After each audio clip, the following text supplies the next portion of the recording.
Welcome, farewell fans. I'm your host MNG. Welcome to another episode of the One on One. Now, what we're about to talk about is something that you probably see me preach and talk about time and time again. Now, I have Michelle Maidenberg here, and we're going to go ahead and we're going to talk about some of the things. But Michelle, can you just tell us just a little bit about yourself? Sure. So thank you for having me on, first of all. Um, I have a private practice in Harrison, New York. And then I also do a whole bunch of different things. For one is I teach at NYU, a class integrating mindfulness in clinical practice. I also have a nonprofit that's called Through My Eyes, and it offers free clinically guided videotaping for chronically medically ill individuals who want to leave a video legacy for their children and loved ones. I've done over 300 videotapes over the years, so probably we'll talk more about that later on. I also am a blogger for Psychology Today. So I blog and I write an article about, once a month. I have almost 2 million readers, which is really cool. I'm excited about that. And then I also, I've done a TED talk called Circumventing Emotional Avoidance, which I invite everybody to watch. And I also publish guided meditations every Thursday morning on my YouTube channel. I like guided meditation. It really gets me through some of my tough periods and restless nights, Yeah. honestly. Now, Yeah. one of the things, it sounds like, and you have had a diverse career and an impactful career. Now, can you share what first inspired you to pursue a career in therapy and mindful practice? Yeah. So I think I was just born ready, willing, and able. I just knew from when I was really young. I grew up, there was a lot of intergenerational trauma, in my family because four of my grandparents were Holocaust survivors and most of their families were murdered, in concentration camps and, atrocities. So I heard stories when I was really little about, you could imagine, horrible, horrible things. And, Right. and I'm a very empathic, I'm considered an empath. And I Okay. think I think just listening to particularly one of my grandmothers talk about her history and talk about what she went through, I must have felt really compassionate, empathetic toward her. I imagine. And then I've also had an interesting life. My parents divorced when I was 3, so there was a lot of family turbulence. So I typically took on the role of confidant and somebody who was always kind of listening and helping. So it was kind of natural for me to be in that role. And then when I was in high school, I'll never forget, I took an advanced placement, an AP psychology course, and I got the highest grade on the exam. And I got an award at graduation for psychology. And I Okay. remember, I remember, like, it felt like I won an Academy Award. Literally, I was like so happy. you know I was just so happy. I had like had my medal and I was like, yay. So I just, again, I naturally fell into it just because of everything that I do and the people I'm around and the role that I take on in my relationships. That is awesome. And what stood out to me is, you said your family is, Holocaust survivors. And, that I honestly have never met anybody that had relations to, that particular situation. And, what, just from that, what does, like, when you learn that, hmm what was the mindset when you first heard that? Well, like I said, one of my grandmothers would tell a lot of stories, about the war. The other grandparents were they were all very traumatized, if you could imagine, right? Right. They didn't talk about it much. Like one of my grandfathers refused to talk about it at all, you know?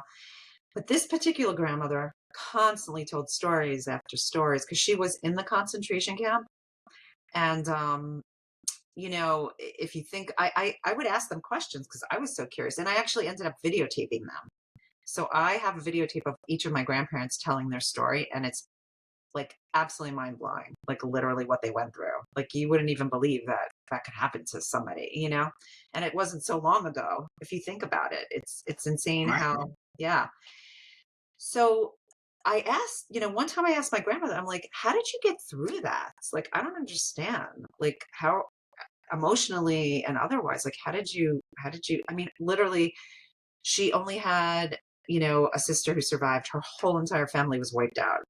Parents, grandparents, siblings, they were like literally, there was two lanes. One is to work and one was to go into the gas chamber and be killed. And like all of her family was literally went into the gas chambers because she was the age that she was at. She was like a teenager.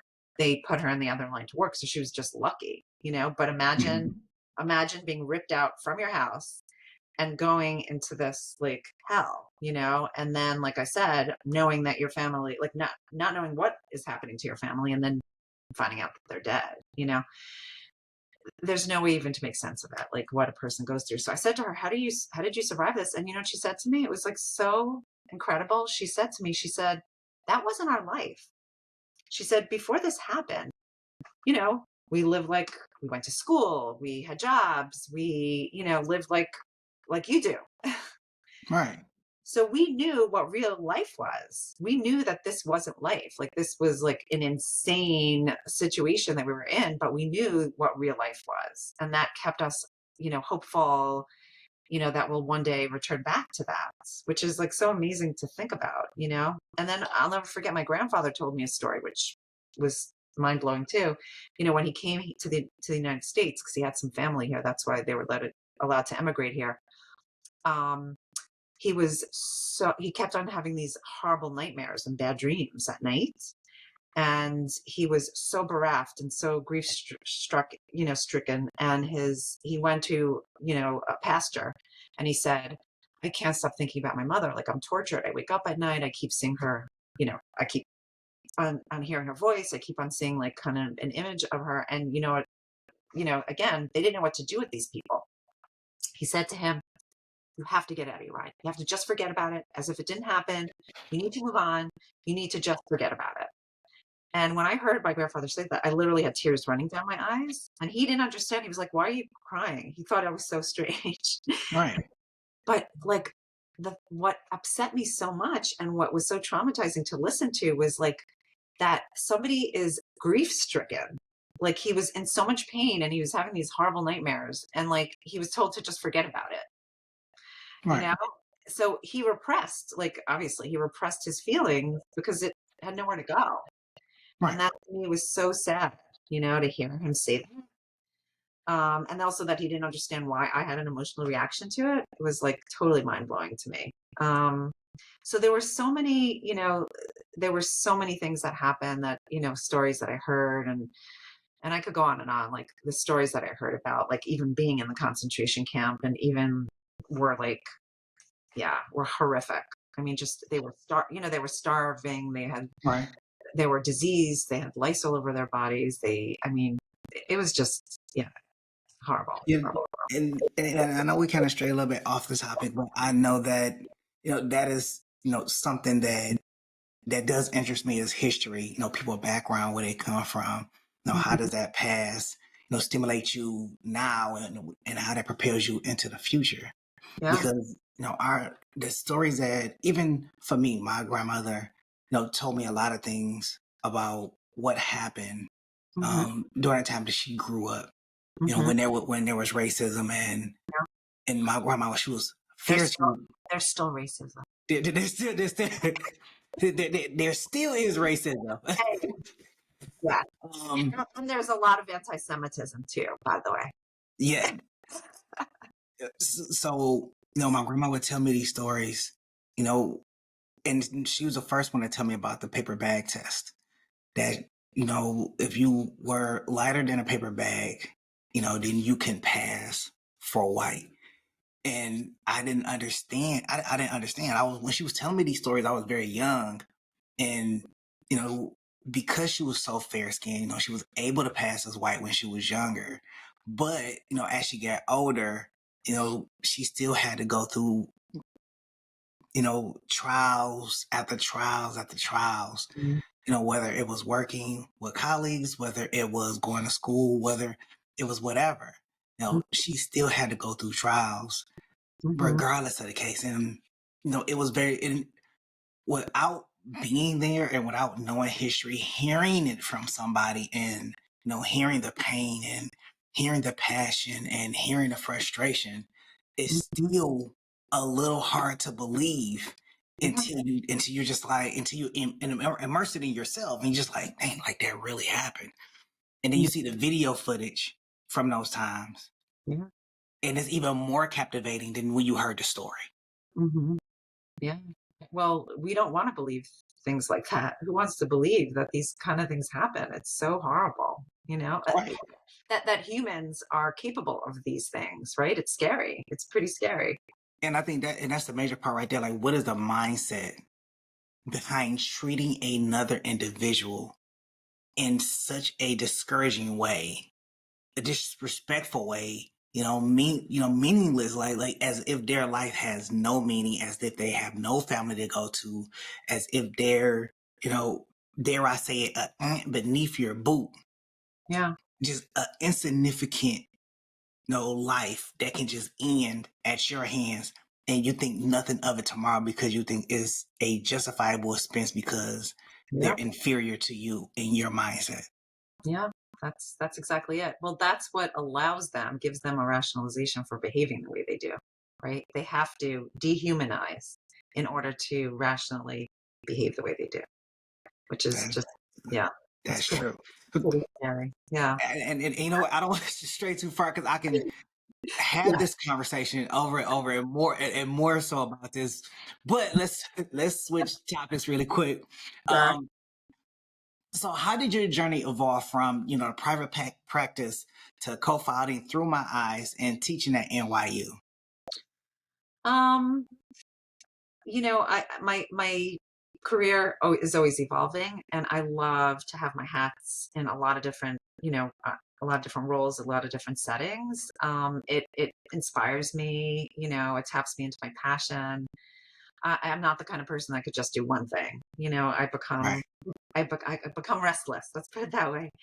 And I love writing. I love writing. So I think, um, through my eyes, particularly what motivated me to do that is I had a friend who was dying of breast cancer, her second bout of breast cancer, and she was leaving a 9-year-old child.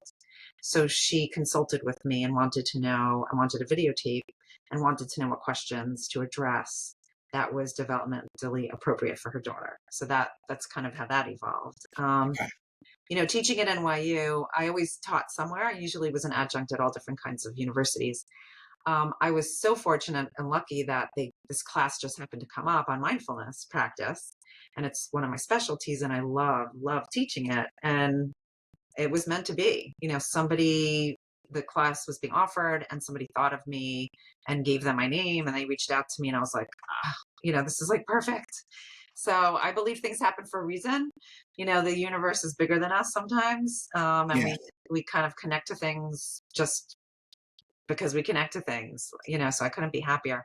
So I think that again, we just, when things are meant to be, it happens. But I love doing all the things that I do. I'm very motivated by helping other people, and that's all the work that I do it is in nature of helping other people.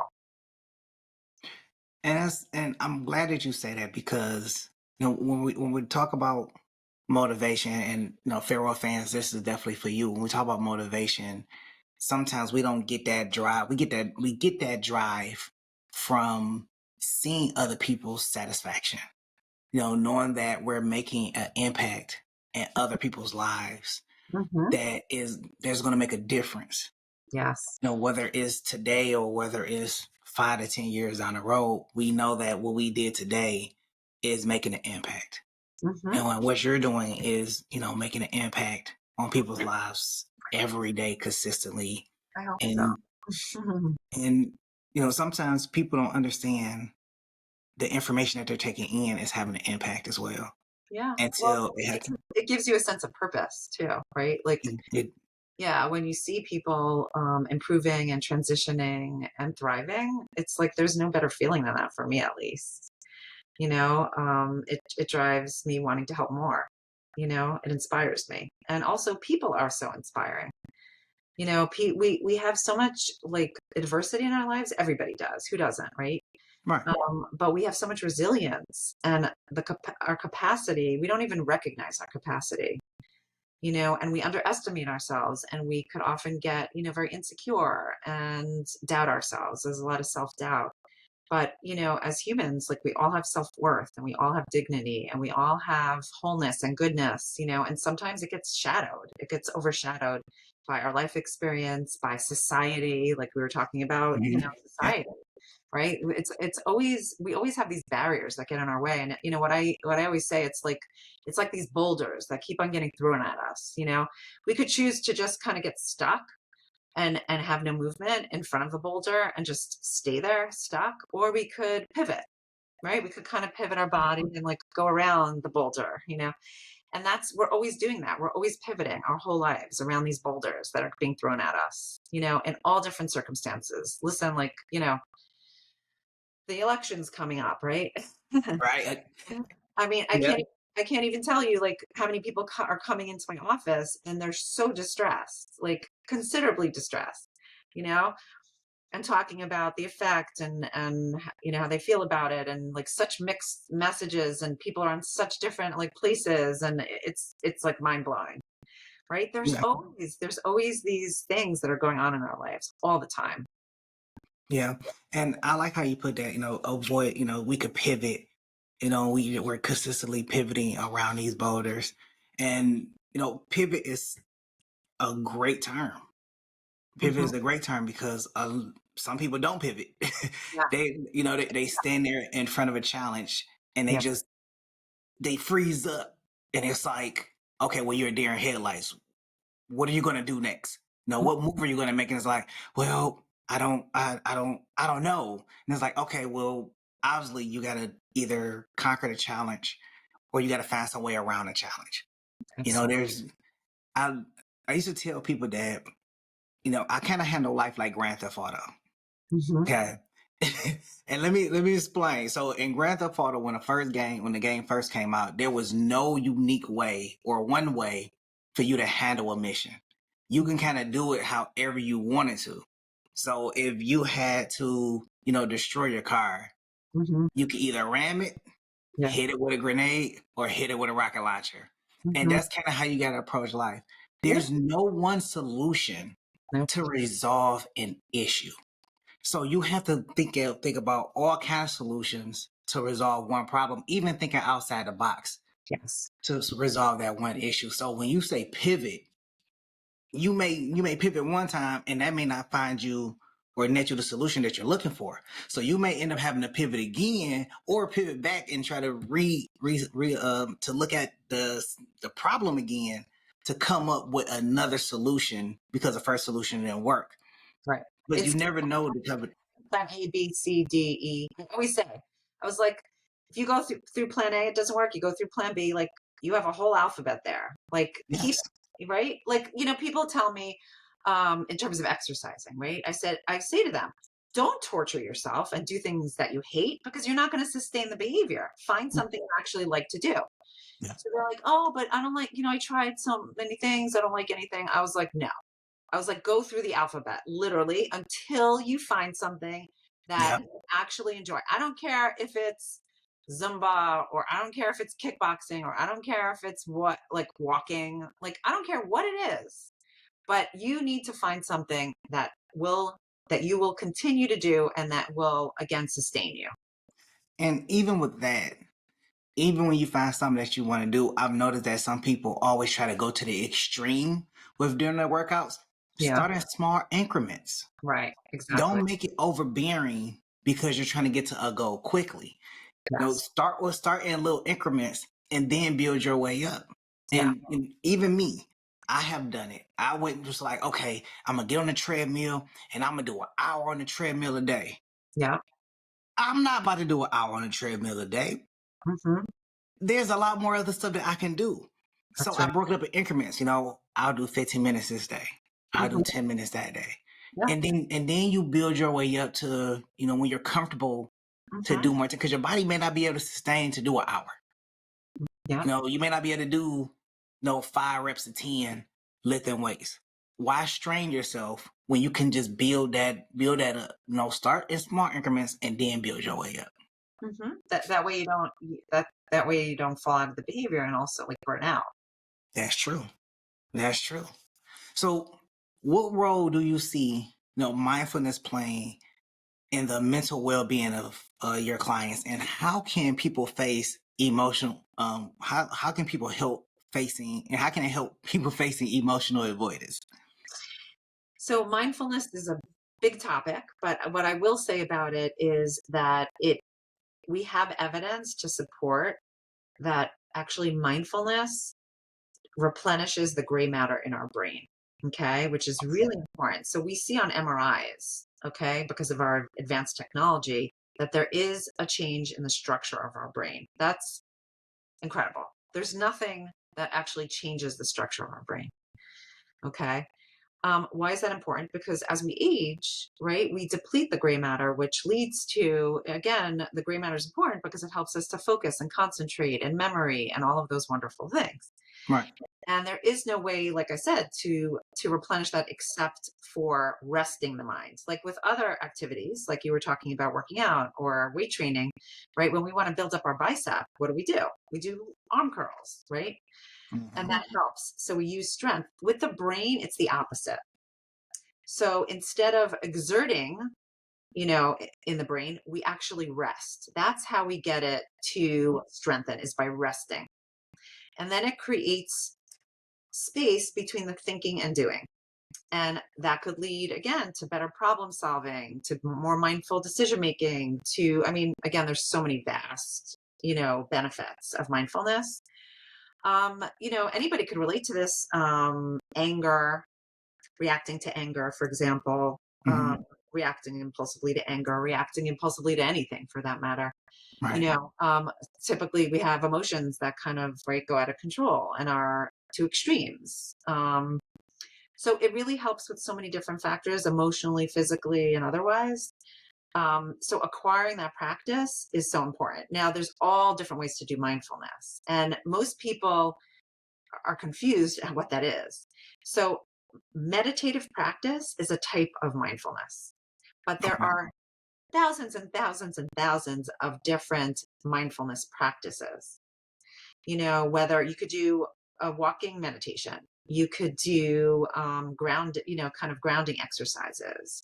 There's so many different ways to be mindful. You could do it in your daily activities, like when you're eating, right? If you're mindfully eating, you would be eating very slow. You would taste the textures of the food. You would, feel the sensations in your mouth, right? You would be cognizant of the different tastes that are kind of entering your taste buds. Like, Hmm. again, that would be a slow, gradual process. You could be in the shower. You could close your eyes and you could imagine, you could just kind of feel what it feels like for the water to be cascading down your body.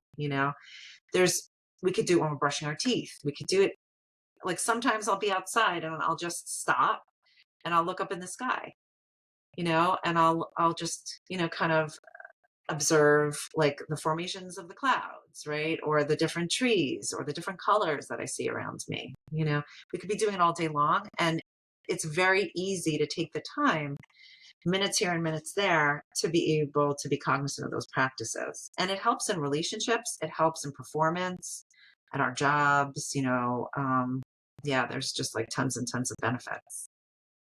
So, and just for like the farewell fans, would you say that mindfulness is like active awareness? Yeah, it's being in the present moment. Okay. So what that means is that we are in conscious awareness. Okay. Okay. Yeah. Usually we're acting from our subconscious. Okay. So when we have experiences and memories in our life, it goes into our deep subconscious. And sometimes they'll come up because we get triggered, right? We'll have certain memories that come up that we get triggered. And often what we really need to do, right, is to be in present moment awareness. So I'll give you an example. I'm working now with one of my patients had something happen in her family, and I was on the phone with her last night because she was in crisis, and she said, "Please, could I speak to you? It's an emergency." I said, "Of course." So we were talking, and she kept on like perseverating and like kind of going 20 miles ahead into the future Hmm. and getting very anxious. But what if this happens? And what if this happens? And what if this happens? And what if this happens? And it's this type of circumstance, like with an illness. Let's say an illness is a good one, right? Where there's so much uncertainty that you could get caught up in that and then you're just stuck and you're like riddled with anxiety and fear. You can't make any movement. It's so scary. But the reality is, you don't know what's going to happen in the future. We can't predict the future. We only know what's happening right here, right now, in this moment. Right. And she said to me, but I can't help it. My mind keeps like spiraling. And I said, of course it's going to, because it's trying to protect you. And it's trying to get you prepared for the worst case scenario to make sure that you're safe. But that's not helpful, because then you can't really be with actually what is going on, and you can't problem solve, and you can't be mindful of your interactions with other people, and you can't be productive, and on and on. And she was like, how do I do that? How do I do that? I can't. I said, every single time your mind goes into a catastrophic place or predicting the future, you need to catch it. You just say, oh, there it goes again. Come back here. Mhm. Let's reel you in, right? All I know is what's happening right here, right now. I feel my feet strongly planted on the ground, and this is all I know. I don't know 5 minutes from now. I don't know an hour from now. I don't know anything. I just know now. So, how do I want to be? How do I want to behave right in this moment? And that's hard, like I said, when you're in the midst of something catastrophic or something really scary that's happening to you. But it takes a lot of practice. It's like we have to train our brain to come back to the present moment. And that takes a lot of training. It does. It does. I've known people that find themselves pulling at all different type of ideas, as you were saying, Yeah. and they get a situation, and there's all these outcomes. Yeah. For example, I have a friend that you know always trying to help somebody. MG always trying to help somebody, and was trying to help a friend and put them in a better position and everything. And they will come with all these different ideas on why they shouldn't do this particular thing. So if it was a job, it'll be, oh, well, it's too far. I'll have to spend this X amount of money in gas before I can even, think about it. And then they will have to come with this amount of money in order to have it. It's like, where are you getting all these ideas? Where's getting all these ideas from? Like, you haven't even got the job offer yet, but you're pulling at all these scenarios that may not happen, will not happen, Hmm. and you haven't even this is the crazy part, never haven't even applied yet. But there's all these scenarios Yeah. that's been put into the mind, but not focus on, I need to be here, I need Hmm. to apply, Hmm. I got to interview, I got to get an offer, then let me start looking at my scenarios. Yeah. We're working at the end on the scenarios, and we haven't even been through the ABCD yet of the steps. Exactly. Yeah. But we already at D, Yeah. 10 steps ahead. 10 steps ahead, chasing scenarios, Yeah. and then even you haven't even did the first step yet. Yeah. But that's our brain. That's what our brain does, because our brain is trying to prepare us. It's not our fault. Our Right. brain, our brain is trying to prepare us and protect us. So the way it does that is to prepare you, is to, like, again, make up all these stories and all these scenarios to make sure that you're ready for it when it comes. Right. Right. And I believe this is It good doesn't work. information. It doesn't Huh? work. It doesn't work. I promise you. It doesn't work. It, and I know that Yeah. fathers actually feel this pain the most, especially when they have to go to court, because you're walking into a situation that is unfamiliar. Yeah. You don't know what the outcome is going to be, no matter how calm you are, no matter what information you're going to have. It could either go in your favor, it could not go in your favor, it could be adjourned for more information. You don't know. So your mind is racing with so many different ideas, so many different scenarios on what the judge is going to say. You're trying to calm yourself and project what you're going to do when you're getting there, and not try to hold the other person um, in such a high regard. But you still want to try to respect them, and if you don't respect them, then that could turn into a bad outcome. So then you're pulling all these scenarios, and you're trying to stay grounded, but you can't. Hmm. Because there's such an unpredictability when you're walking into that courtroom and Yeah. dealing with that court system. And that's completely unavoidable. It's understandable, but it's unavoidable. Yeah. And it's because I've been there, and it's so difficult. Mm. It's so difficult. So let's talk about your book, Ace Your Life. Yes. And it focuses on unleashing your best self. Now, Yeah. I love that. I love that. I want to unleash my best self. I want to be the greater me. So, what does that look like in practice for individuals who Mhm. are feeling stuck and overwhelmed in their daily lives? Yeah. So we, like I said, we always experience stuckness. Some people it's anxiety. Some people it's like relationship challenges. Some people we each have something. So the book is predicated under kind of my ACE method, which is acceptance, compassion, and empowerment. That's what ACE stands for. Okay. And what I do is I teach people about their brain because it's very important for us to know about our neurophysiology and how our brain functions because it really helps you to understand in a very simplistic way why it is that we're driven to do the things we do. Right. Okay, we need to know that. We need to understand that. Then I do a lot of work around values, our values, which is very important because it's a guide to action. We need to understand what our values are so that we behave in ways that are leading us to be our best self, and to be proud of ourselves and living the life that we want. And then I go into the acceptance, compassion, empowerment, and the first parts of those chapters talks about barriers. What doesn't allow us to be accepting, self-accepting? What doesn't allow us to be self-compassionate? What doesn't allow us to act in empowering ways? Mhm. And then the second part of the chapters talks about how do we integrate those skills and tools in our lives. And it has exercises, and I end each chapter with a guided meditation, a QR code. So, and that helps to like really nicely integrate the information. So it's a very skills based, it's very practical, but it's really, like I said, a guidebook, from anything that comes your way that you find is a barrier or stuckness, it will help you get through it. Okay. So I like that acronym for ACE. Can you give it to me one more time? Sure, and I'll show you because I love the cover, only because it's my colors. It's called, yeah, Ace Your Life. So it's acceptance. A is for acceptance, C is for compassion, and E is empowerment. Yeah, Okay. that's what it stands for. Yeah. That's good. I know, and I know, and I want. It's also on audiobook. I just did it on audiobook and I narrated it myself. Okay. So you'll hear my voice if you buy the audiobook.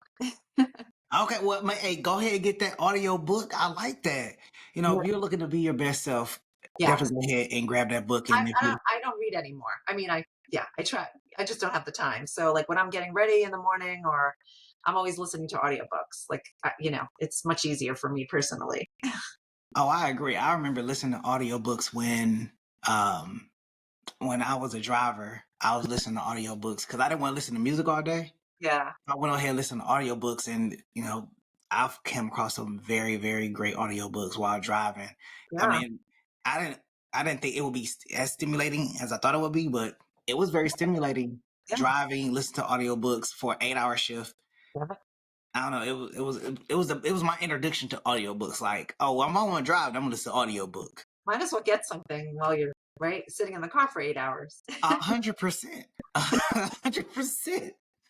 Now, one of the things now I looked at your TED talk. Mhm. And it focuses on circumventing emotional avoidance. Can Yeah. you share with us what emotional avoidance is and how mindfulness can play and how mindfulness can help people confront and manage it?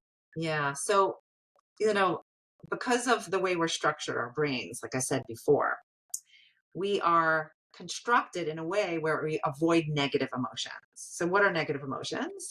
Disappointment, frustration, anger, sadness, all of the emotions that we don't like to have, that we fight off. Hmm. And I always say that there is utility and there's benefits out of our negative and our positive emotions because our negative emotions connect us to what's important to us, Yeah. right? So there's pain and values and pain. If we're feeling really distressed or disturbed about something, it means that it's rubbing against our values. And if our values are rubbed up against, we are going to feel pain. And when you're able to tap into that, it gives you a better understanding of yourself and your needs. And also, like I said, being your best self. But unfortunately, because of the way we're wired, we're constantly avoiding these negative emotions. And we do it in all different kinds of ways. We avoid, we distract, we do all different kinds of fancy mind things to kind of get away or kind of push away or distance from our negative emotions. Right. And it's important to understand that and also to learn to connect to your negative emotions, like you said, in a very incremental way, in a very mindful way. Because if you do it too quickly, the tendency then is to resist. So we want, I use in my TED talk, I use metaphors, like little subtle ways that you could slowly connect to yourself. Like, and I'll give you an example. One of the examples I give is using a mirror. So what I do sometimes when I'm feeling distress is I'll actually look in the mirror, which feels very awkward and strange because we don't usually look at ourselves. We're looking at what we're wearing or whatever. We don't look at Right. ourselves. But it's a really nice way to connect to your self-compassion. Because if you actually stand in front of the mirror and you look into your eyes, it's a very different experience because you see like human frailty, you see compassion, and you're able to say to yourself, like, you got this, and you're okay, and you're strong, and you've been through really hard things, and repeating those mantras to yourself and those words of affirmation. So there's all different types of ways that we could connect to ourselves and open ourselves up to, again, connecting to these negative emotions. And I like to know personally, I love to know when I'm frustrated or angry or sad or whatever the emotion is, because I say, like, um, let's say my kid is acting up and I'm really distressed and I'm angry at my child, let's say, right? The Right. first thought is like, oh, I'm the worst parent. How could I feel this way towards my child? Right. Right. But then I say to myself, no, the reason I'm having these feelings is because I'm distressed that I'm having a relationship moment with my child and I feel very disconnected from them right now. And that's Mm. making me really sad because the reason I'm feeling so sad is because I love my child and I want to be connected to them. And this moment when I don't feel connected, I'm a pretty good parent, like for being sad about this. Like that means I care. And I'm Right. happy that I care. What I would not want to care. Right. Right. And So you're constantly kind of connecting to your values, which is such a critical component of this. yeah, and I can understand that. And if I'm thinking about it correctly, it kind of put me in a mind of emotional intelligence a little bit. It And is, it is, but it's focusing like centrally on, like I said, avoiding the negative emotions, and also keep in mind societally, we're taught to avoid our negative emotions too. right. So if you kind of go online and Google, right, like, there's 1,000 blogs and like articles on happiness, 10 Hmm. ways to be happy, 20 ways to be happy, So the sentiment behind that is if you're not happy, there's something wrong with you. Right? And we should only embrace and we should only welcome happy and joyful feelings, not negative ones. And Sure. if you're sad, you need to quickly be okay and you need to be happy, you know? And Sure. what do we how do we behave towards other people? Like when they're distressed, we'll tell our family member, get that out of your mind, don't think about that. Yeah. Think about something happy. Good luck. Like if you're distressed and I tell you don't think about that, and you can't not think about it because you're distressed. You're going to beat yourself up for thinking about it, and you're going to feel awful that you're thinking about it in that way. And the funny thing is that you mentioned like family, and that had brought something to mind. Me and some friends was talking, and you know, I was telling them about a situation and how I was feeling about the situation. And the first thing they tell me was, and I recognized, I was kind of, triggered by this situation. So it kind of put me in a bad mood. And, Mhm, I couldn't really find my way out of it mentally. So I mhm. was talking to a friend about it, and they were like, you know what? Tomorrow's going to be better. And that ended the conversation. Right. That's right. and, and I kind of sit there for a minute, and I was like, man, like, that was a horrible response. It is, but it and, I, is. and I Yeah. told him, I said, It's like, I told him, be happy, be joyful, smile. Like this too shall pass. yeah. Yeah. Yeah. That's And a friend kept telling me, they was like, this too shall pass. It will get better. It will get better. And I'm like, you says who? keep Says who? you keep saying that, but emotionally That's not where I'm at. is not where I'm at. Mentally is not right now. Right. Is not where I'm at. The idea of this getting it's gonna be better tomorrow. The idea is gonna be better down the road. Okay, that's in the future tense.